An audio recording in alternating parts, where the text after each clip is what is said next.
Could we be witnessing the beginning of a radical new time in New Zealand politics? The newly announced Labour-NZF-Greens coalition government is certainly starting out by making some rather radical statements and promises. The first radical declaration came in Winston Peters' announcement that he was going with Labour. Peters stated far too many New Zealanders have come to view today's capitalism not as their friend, but as their foe, and they are not all wrong. And he emphasized that his party's choice between National and Labour was for a modified status quo or for change, and so he chose change. A government for these anti-capitalist times. It is a sign of our times that the word capitalism is so frequently used by New Zealand politicians, and normally in a critical way. The global zeitgeist of anti-establishment rebellion has truly made its way to New Zealand politics. Winston Peters is not the only one denouncing the problems of capitalism. Prime Minister-elect Jacinda Ardern went on The Nation and gave one of her more left-wing interviews. She signaled the need for radical change, saying when you have a market economy, it all comes down to whether or not you acknowledge where the market has failed and where intervention is required. Has it failed our people in recent times? Yes. How can you claim you've been successful when you have growth roughly 3%, but you've got the worst homelessness in the developed world? See News Hub's Homelessness Proves Capitalism is a Blatant Failure, Jacinda Ardern. Advertisement. Advertise with NZME. There is certainly change in the air, and News Hub's Patrick Gower channels this very strongly in his column, A True Government of Change. Here's how Gower starts the column, change. That is the word that sums up the new government. Change, complete change. The new government will totally change New Zealand's politics and its economy. It will be truly revolutionary and transformative in so many ways. For Gower, it goes far beyond a change of government. When the last government changed from National to Labour in 2008, there was never going to be change like this, and there wasn't. There was incrementalism. Not this time. This time it is different. The politics of the day were extraordinary, but the change to come will be even more extraordinary. There is a huge warning that comes with this huge change. It will hurt, and some of it won't work. This government is unique, but that also means it is untested. All these represent a different New Zealand, a changed New Zealand. Change isn't coming, it is here, and it is coming at New Zealand very fast. We are headed into uncharted waters, according to Duncan Garner, who says Winston Peters may want an end to the neoliberal capitalist agenda, which he claims has hurt too many. See the accidental prime minister and the utopian expectations. And Garner concludes his column saying some governments promise little and deliver more. This one is promising big, and that makes it awfully hard from day one. All the best. A mood for change. A government of change seems to have been widely welcomed. Simon Wilson takes a moment to contemplate the change he dreams of seeing. See, Jacinda Ardern and the left boldly look to the future. Even newspaper editorials are welcoming a new era. The Otago Daily Times says that New Zealand is in for a significant change in direction in policy. Social policy will be front and center of the new government. Ms. Ardern has made it clear she wants to end child poverty. See, mood for change recognized. But it warns that, if a financial downturn is on the way, then Ms. Ardern and her cabinet will be truly tested. Related articles, New Zealand. Ardern talks tough on fair access for Kiwis in Australia. 22 October, 2017 7:10 p.m. 3 minutes to read. New Zealand. Claire Trevitt, Ardern keeps cat in the bag. 23 October, 2017 5 a.m. 5 minutes to read. New Zealand. Jacinda only one of 7% of women world leaders. 22 October, 2017 11:19 a.m. 2 minutes to read. The Dominion Post argues Peters is right that this was an election where a majority wanted change. See, a welcome game changer. And the editorial emphasizes Peters' self-proclaimed radical orientation, so Winston Peters has gone for change, and not just a modified status quo. He even talks about reforming capitalism, so New Zealanders will view it as a friend and not a foe. These are astonishing remarks from a man who is supposedly a conservative. Rod Oram also celebrates change, saying the change to a Labour-led coalition government will bring new ideas and energy to a wide range of New Zealand's economic challenges. With new leadership comes a fresh agenda. Importantly, he points out that in 2017 the business community made it clear it is also relatively open to change, with many CEOs signaling that they are more pragmatic than in the past and keen for urgent progress to be made in the areas of infrastructure, housing, productivity, education, and inequality. Radical policy change. There is a strong focus in political commentary on how much radical change is about to occur in terms of policy reform. Dan Satherley has one of the best summaries of what we can initially expect. What Labour has planned in its first 100 days and how likely it'll happen. He evaluates the likelihood of various policy initiatives being implemented over the next few months. Jane Patterson's version is also very good. Sixth Labour government, what's in store for New Zealand?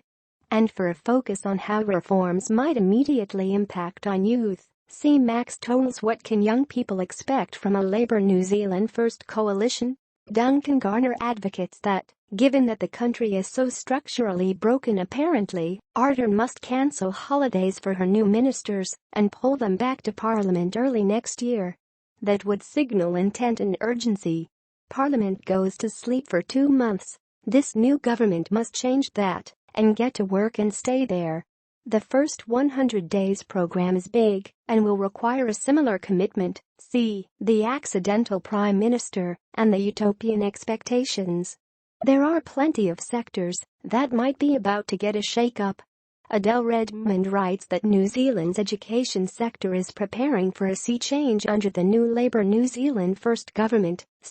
New government brings policies marking massive changes in education. And Nicholas Jones reports that Free University study just months away. For changes in the media, see Tom Puller-Strecker's New Era for Public Broadcasting anticipated. And on immigration, see Matthew Thienissen's new government could cut immigration numbers overnight. Already there are leaks coming out about what the Greens have gained from the new government. See Anna Bracewell-Worrell's The Greens' 10 Big Policy Gains. The strongest radicalism of the new government may end up occurring, perhaps counterintuitively, in the provinces. Peters has negotiated a supposedly transformative agenda for the regions. This is best explained by Politics' Richard Harman in his report, New Zealand First Gets Huge Fund to Spend in Provinces. Here's Harman's key point. Labour has agreed to a huge provincial development fund as part of its coalition agreement with New Zealand First. The fund is Labour's answer to New Zealand First's manifesto promise to restore GST collected from tourists back to the regions where it was collected. The money will be under the control of New Zealand ministers. It is estimated that around $1.5 billion in GST is collected from tourists each year. Politic understands that the Provincial Development Fund will have at least hundreds of millions of dollars in capital, possibly more, with a total nearer $1.5 billion. For more on this regional development, see Martin van Beinen's Will Labour New Zealand First Coalition Bring a New Era in Regional Development? The Labour-led government will tap into the zeitgeist of the time, producing change in economic and social policy, according to Tracy Watkins. Get ready for the Jacinda Ardern honeymoon. Here's Watkins' list of where we can expect significant change. An Ardern-led government will be able to lead from the front on many of the issues that dominated the election: the environment, cleaning up our rivers and streams, doing better at delivering affordable housing, and addressing deprivation and disparities. These were all issues National would have had to tackle also, but there would have been a difference in emphasis and tone, and the shifts would have been incremental rather than dramatic. There will also be a big shift in economic direction. A Labour New Zealand first, Greens government will be more interventionist than a national government and will go harder and further on income distribution through measures like Labour's Families Package, boosting the minimum wage and a big step up in the state house building program. Reality check on radicalism.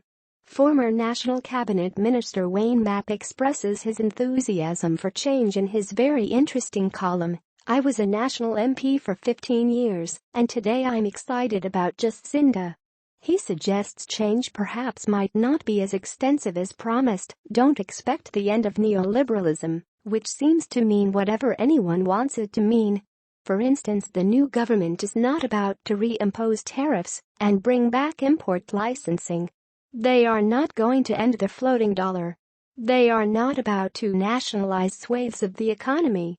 And due to Labour's rules of budget responsibility and the coalition deal, they will not be increasing taxes or bringing in a capital gains tax or a water tax, at least not before 2020.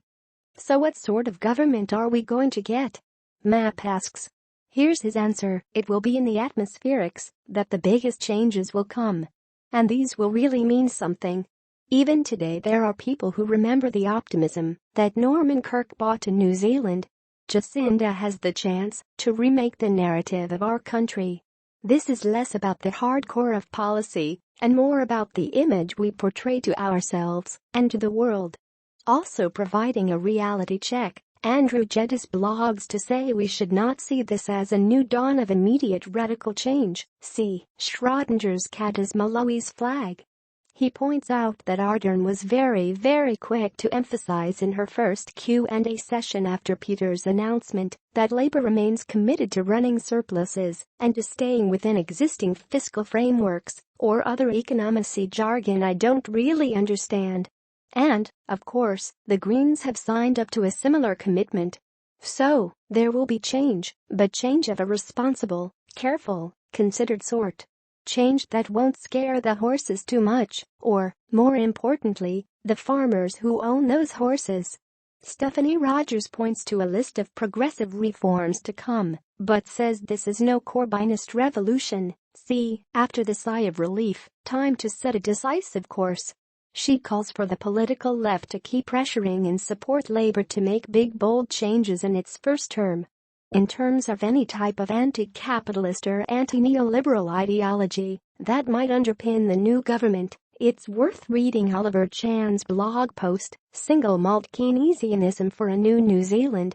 He describes an odd alliance between two very different forces in the new government. A seemingly unlikely cabal has emerged out of the New Zealand general election between inner-city left-wingers and a pinstripe-suited older gent who, together, might lead the death knell of neoliberalism in New Zealand and could be an example for the broader left worldwide. For Brian Gould, this mix of radical populism is a relatively benign one, and he celebrates that New Zealand has gone down a more progressive route of anti-establishment politics. We are all entitled to congratulate ourselves on the fact that this potentially ticking time bomb has produced in New Zealand not a Donald Trump or some other extremist, but a broadly based and secure government that is committed to considered policies that will address the problem. See, our democratic process worked.